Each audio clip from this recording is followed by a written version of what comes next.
In the summer of 1974, women across the Pacific Northwest started vanishing. Not from dark alleys, not from bad neighborhoods, from crowded beaches, in broad daylight, in front of dozens of witnesses. The man responsible looked like the last person anyone should fear. Charming, well-dressed, handsome enough that people would later ask, how did no one stop him sooner? This is the story of Theodore Robert Bundy. But more than that, it's the story of the women he took from the world and the ones who finally stopped him. Ted Bundy was born in 1946, raised in Tacoma, Washington. On the surface, his early life looked unremarkable. A psychology student, a law school hopeful, a volunteer at a Seattle suicide hotline where, in a detail that still unsettles people today, he counseled callers in crisis with genuine skill. He was politically active, working on a governor's re-election campaign. He was liked by professors and neighbors alike. Women described him as attentive, even old-fashioned in his charm, the kind of man who'd offer his arm crossing an icy parking lot. That charm was the weapon. It's worth sitting with that for a moment, because it's the detail that separates this case from almost any other in American criminal history.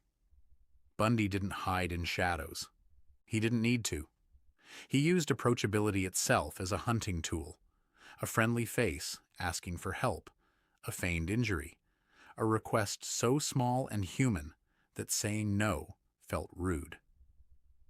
By early 1974, young women started disappearing from college campuses in Washington state, one every few weeks, sometimes closer together. Linda Ann Healy, a radio announcer for a ski report, vanished from her own basement bedroom. Donna Manson walked to a jazz concert on campus and never arrived. Susan Rancourt was last seen walking two friends to their dorm. Roberta Kathleen Parks left her dorm for a coffee at the Student Union. Brenda Ball left a tavern near closing time. Jorgen Hawkins walked the short distance between her boyfriend's dorm and her sorority house, a walk of maybe 100 yards. Each one gone without a struggle anyone witnessed. Each one simply erased from their own lives in the middle of ordinary evenings. On July 14th, 1974, at Lake Sammamish State Park, witnesses saw a man with his arm in a fake sling, introducing himself as Ted, asking young women to help him load a sailboat onto his car. Two women that day, Janice Ott and Denise Naslund, were never seen alive again. What makes this case so chilling isn't just the murders, it's the visibility. Multiple witnesses spoke to this man in daylight. Multiple women independently described the same face, the same fake cast, the same Volkswagen. And still, he walked away from that park. What's remembered most about that day is how many people said no to him first. Witnesses later recalled at least 4 other women who turned down his request to help with the sailboat, some because they thought the sling looked odd, some just because they were in a hurry. Ott and Naslund said yes. That's the margin this case turned on, again and again. Not suspicion, but simple chance. 2 months later, in September 1974, grouse hunters stumbled onto skeletal remains in a wooded area about 2 miles from the park. Investigators eventually recovered evidence connecting several of the missing women to that same ground, though, for some families, there would never be enough left to bring their daughters fully home. Composite sketches went out. The name Ted and the tan Volkswagen circulated in local news.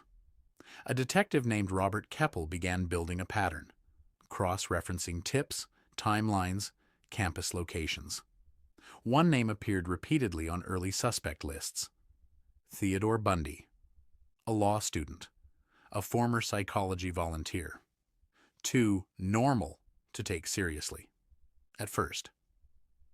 In August 1975, a Utah patrol officer pulled over a Volkswagen for suspicious behavior. Inside the car, a ski mask, a crowbar, handcuffs, rope.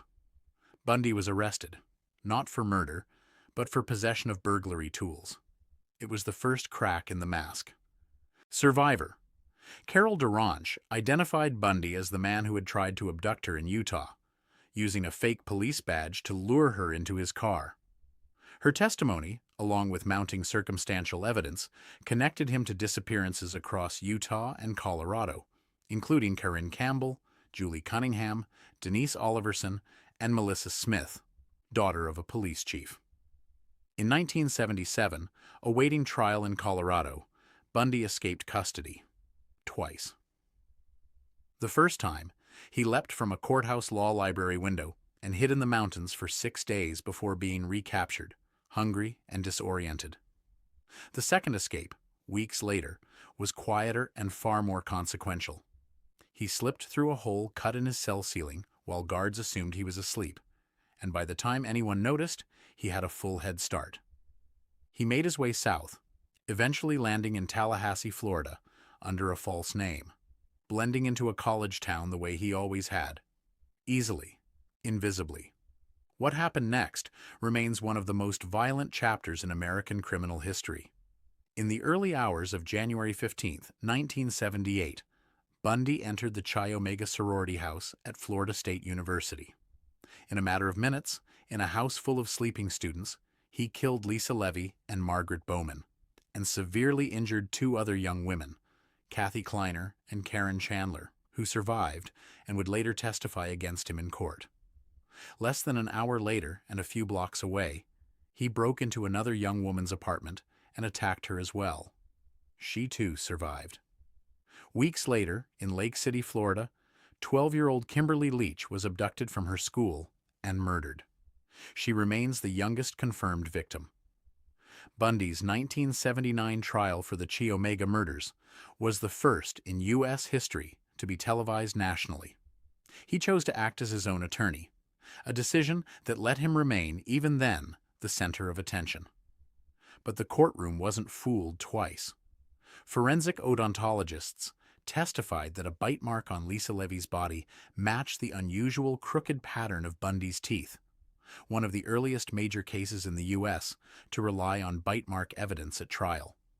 Survivor testimony from Kathy Kleiner and Karen Chandler was steady and unshakable, describing the attack in the sorority house in detail no defense could soften. The jury took under 7 hours to convict him. He was sentenced to death, the first of 3 separate death sentences he'd eventually receive across his Florida cases. Over the decade that followed, as appeals dragged on, Bundy confessed in fragments, always on his own terms, often using the promise of information as a bargaining chip to buy himself more time. In the end, he acknowledged around 30 murders across 7 states, from Washington to Florida. Investigators and journalists who studied the case closely believe the true number is likely higher. Many of his victims were never identified. Many families spent decades, some still to this day, without ever getting a confirmed answer. Ted Bundy was executed by electric chair at Florida State Prison just after 7 a.m. Outside the prison gates, crowds had gathered overnight, some holding signs, some cheering as the hour approached. A scene that says as much about the country's fascination with him as it does about justice being served. That fascination never really faded. In the decades since, Bundy has been the subject of documentaries, dramatized films, podcasts, and endless retrospectives. His face and his own words replayed again and again. Journalists have noted that some of that coverage, whether intentionally or not, softened him, cast him as darkly charismatic instead of simply a man who murdered young women and hid it behind a likable face. It's easy, in true crime media, to let the killer become the main character. The victims become footnotes, listed once and forgotten, while the perpetrator gets the character study. We're not going to do that here. If cases like this, the pattern behind them, the investigation, the people who finally stopped it, are what keep you coming back, consider subscribing. We put out a new deep dive every week, and it helps more than you'd think. Linda Ann Healy, Donna Manson, Susan Rancourt, Roberta Kathleen Parks, Brenda Ball, Jorgen Hawkins, Janice Ott, Denise Nasland, Karen Campbell, Julie Cunningham, Denise Oliverson, Melissa Smith, Lisa Levy, Margaret Bowman, Kimberly Leach, And the survivors who lived to speak the truth in a courtroom: Carol Duranche, Kathy Kleiner, Karen Chandler, whose courage helped end it. These were students, daughters, a 12-year-old girl who should have grown up. The man who took them worked hard to be remembered as clever, as charming, as untouchable. History has given him more attention than he ever deserved. We won't give him the last word. Remember the names: